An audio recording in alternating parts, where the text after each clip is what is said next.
En ce jour, à la Cité Solidarité, nous venons de procéder au lancement du recensement biométrique des personnes handicapées en présence de Madame la ministre de la Promotion féminine de l'enfance et des personnes vulnérables et de la directrice nationale des opérations électorales.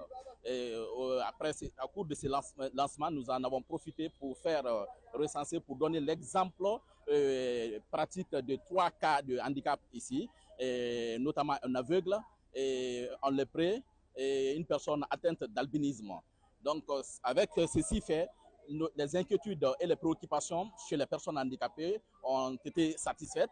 Et désormais, nous lançons une invitation à l'ensemble des personnes handicapées vivant à Conakry, de la grande mosquée Faisal en passant par la mosquée sénégalaise jusqu'à Kabylie, de venir massivement à la Cité Solidarité se faire recenser.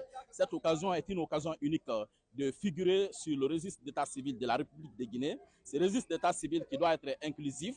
Aucune personne handicapée ne doit rester à l'écart, car le recensement biométrique est un acte civique, c'est un acte citoyen, c'est un acte qui permet aux personnes handicapées de participer à la vie politique, à la vie sociale, mais surtout aussi de participer au développement économique de la Guinée. Aujourd'hui, on est à la Cité de Solidarité pour accompagner nos semblables à se faire recenser. C'est un acte citoyen. Donc, j'invite à toutes les personnes handicapées de venir se faire recenser à la Cité de Solidarité parce que c'est un acte citoyen. Donc, les personnes handicapées ont les mêmes droits que les autres. Ils doivent être recensés de la même manière que les autres. Et j'invite toutes les personnes handicapées de toutes les sortes de couches de handicap, de tout type de handicap, et que les dispositions sont prises, que tu sois une personne en fauteuil roulant, atteinte d'albinisme, aveugle, donc les dispositions sont prises. Nous sommes ce jour-là à la Cité de Solidarité pour procéder au lancement du programme national de recensement à vocation d'état civil en faveur des personnes handicapées du pays. Le lancement a donc eu lieu ici aujourd'hui à la Cité de Solidarité. Il s'étendra sur plusieurs jours. Nous allons donc faire venir ici l'ensemble des populations handicapées qui occupent les rues parce que nous sommes garants de la prise en compte de leur dignité et nous considérons que le droit au recensement est inaliénable. Chacun d'entre ces concitoyens-là doit pouvoir se retrouver au sein de l'appareil administratif, au sein de l'appareil de ce qu'on appelle le registre d'état civil. Donc, on voudrait profiter de ces instants-là pour lancer un appel à l'ensemble des populations handicapées du pays à l'effet de se faire recenser.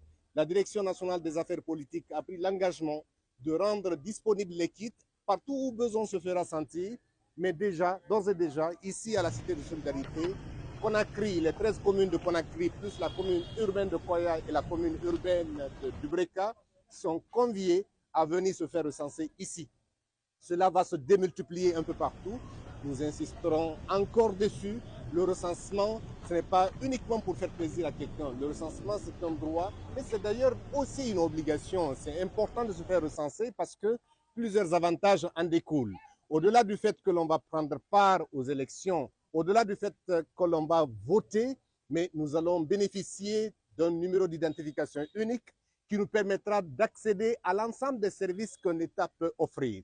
Ces services, en l'occurrence pour les personnes handicapées, c'est par exemple bénéficier des fauteuils roulants, des aides techniques de marche, mais aussi beaucoup plus globalement, d'accéder à des services sociaux, la santé, l'éducation, les loisirs, les sports, la culture, tous les avantages qui sont conférés à cela, on peut les obtenir de façon très aisée en ayant son numéro d'identification unique. Donc nous vous convions, chers compatriotes, chers concitoyens, déficience, qu'elle soit motrice, veuillez vous rapprocher des centres de recensement les plus proches. Cela vous permettra d'être des citoyens à part entière.